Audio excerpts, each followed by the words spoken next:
Hello, my sisters. Yes, the people I am speaking to are the 60 plus Black women who are wanting to become expats, who want to live abroad, retire and live abroad, and want to get information on how to plan that. Very important, life-altering, life-changing step. My name is Deborah Ann Valerie, and I am the creator and founder of 60 Plus Black Women Expats Group, and also this YouTube channel, 60 Plus Passport Power, which were designed to give a platform and a voice to Black women who already are living all over the world, who are more than happy to be interviewed and tell us just how it is to live in that place and what were the steps they took to get there. And they have a vested interest in giving it to us straight, because we may one day become their neighbor. But today, what I am going to focus on is gathering information on making the decision to move abroad. The first step we normally take in gathering information is going to the internet and doing a search for the best places to retire, the most affordable places to retire, the safest places to retire. And we put all those questions in, and we get a ton of information back, which is a good thing. But the people who are giving us that information don't look like us. And so that's why I created the channel, because I think it's very important for us to hear from people who look like us. So today, to point out how important that is, I am going to this is going to be a response video to one of those videos that I watched that speak to retiring early and cheaply living abroad. And the title is The Top 15 Places in the Entire World to Retire Cheap in 2021. Love that title, because number one, it's going to look at the affordability because it said cheap, and it's still relevant because it's 2021. And he is covering the whole world, just not one area. But here's my question. Is he speaking to me?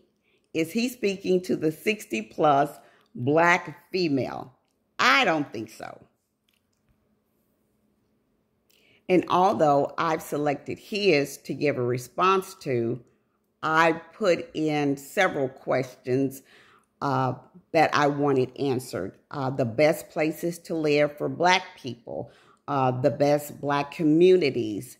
And again, I saw Black people, but then they were younger Black people, and they weren't speaking to retirement issues. They were speaking to digital nomad issues, or they were speaking to raising a family. And at our age group, that's not our concern. And so once again, I'm looking for older Black females.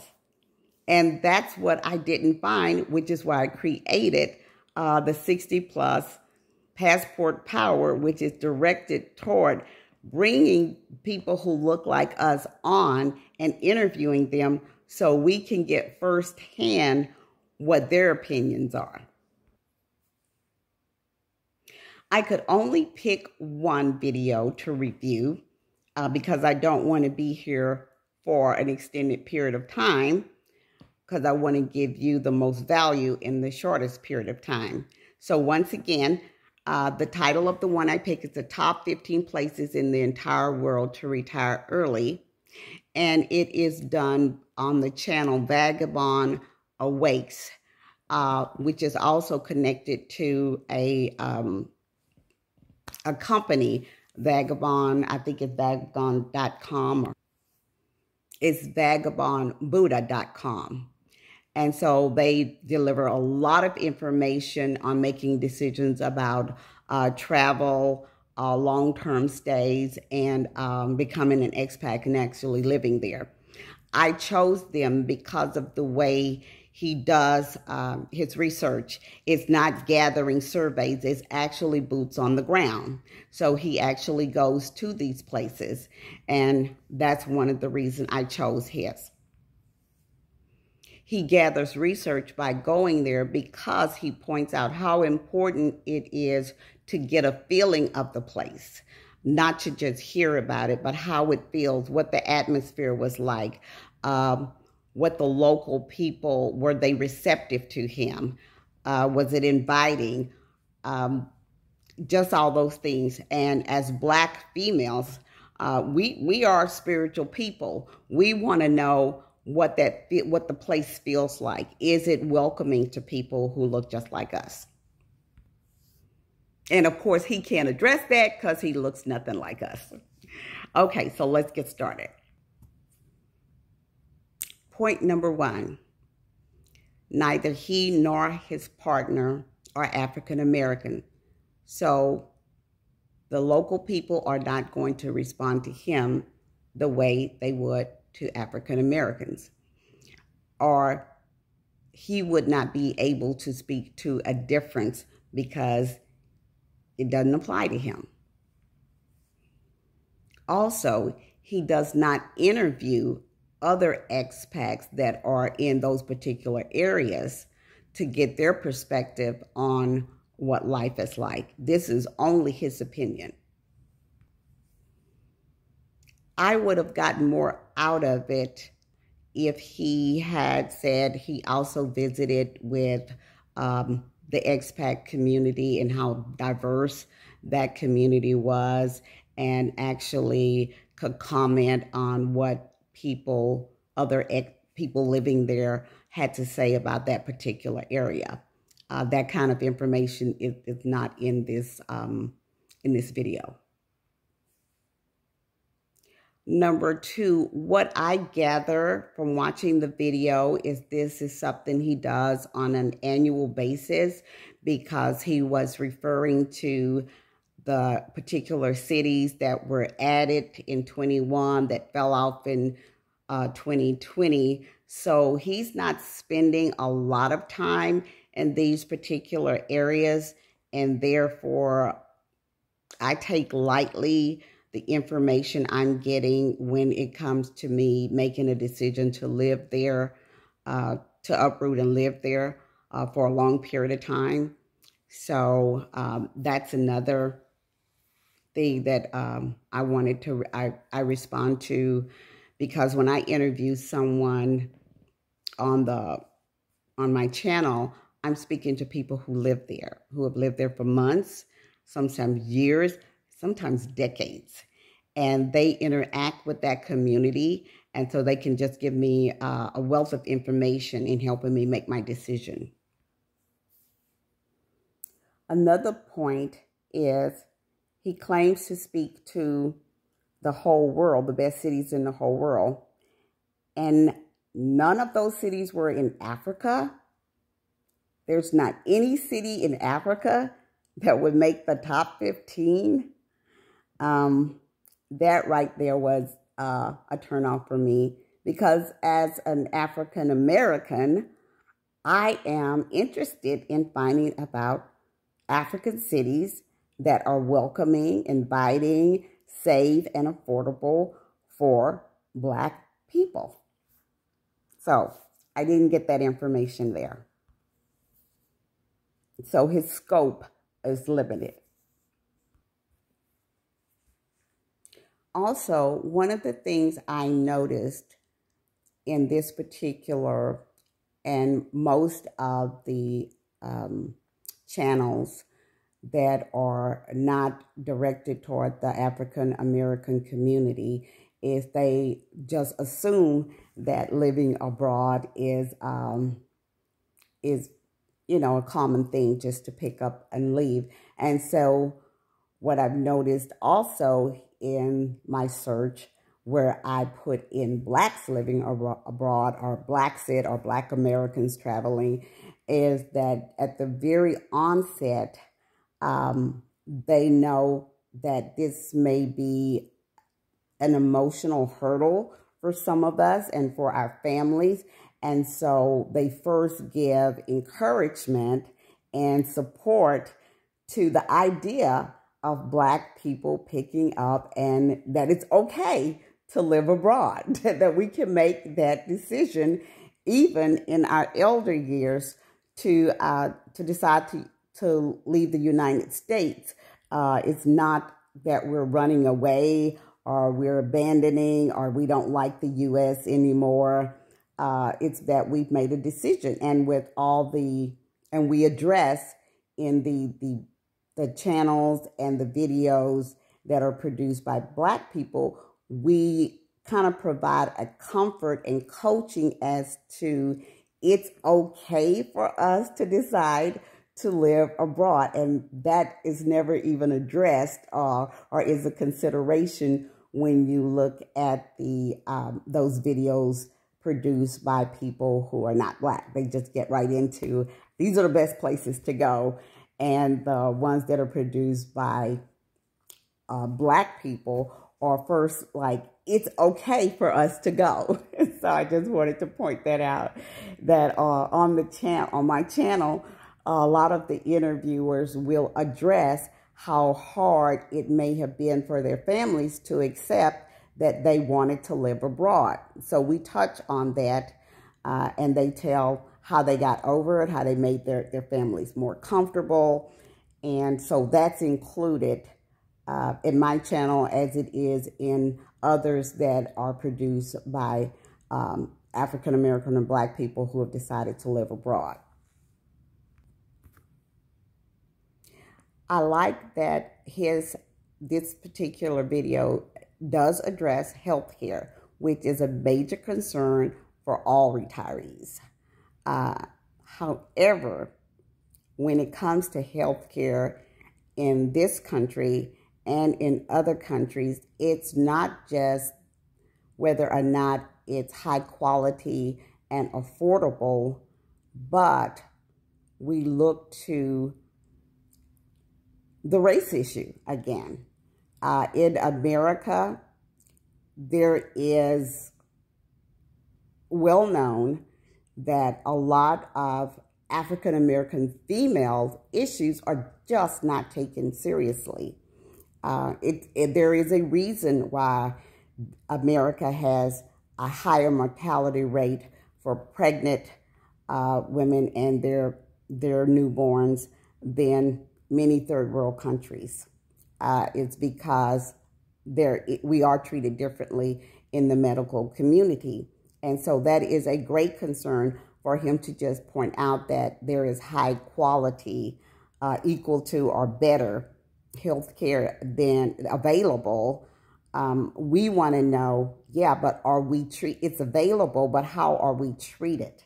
And it takes one to be of our own race to give us that comfort level that yes, it's affordable, and yes, it's readily available, and we are seen as people, not Black people who are looking to be drugged up or who are not to be taken seriously and exaggerate symptoms. And so that's something that's very important. And he just can't address that. And so that's why there's 60 plus passport power, where the people I interview will actually tell you about the care they're getting from the doctors and how the doctors do actually see them. We are not invisible, and they hear our needs and they address our needs. And so he just can't address that in this particular video because it doesn't apply to him. So that was something I just wanted to make clear. There is also the issue with community. And for the Black female retiree, what I have discovered is community is very important, is very vital, because the women and the discussions and the interviews on my channel are all about Are there women there that I can relate to, that also have grandkids back in the U.S. and family back in the U.S. who are concerned about them? Are these women welcoming? Will we be able to sit and discuss things that are relevant to our history in America? And so it's not just, is there an expat community there, but is there a Black expat community there? And are the locals open to us being there? Because some of us don't want to just be with expats, but we want to be fully immersed into that locality. And are they welcoming to African American females? Again, that's something he can't speak to. And I'm sure I could go on and on, but I would like to point out one particular city that his perspective left out a lot of information that I was able to glean from African Americans who have settled there, and that was Oaxaca, Mexico. He spoke to it being a very cultural location with wonderful climate because of the elevation, and it's known for its wonderful food preparation and the festivals that were there. But what he left out, and what was covered on my channel when I interviewed not one, but two Black Americans who have made Oaxaca their home for quite a while, one who is raising a family and one who is retired, they could tell me how welcoming African Americans are in Oaxaca. And they could speak to the history of Oaxaca and the fact that they have a large Afro-Mexican history, people living there who were, because there were actually slaves in Mexico, just like they were in the U.S.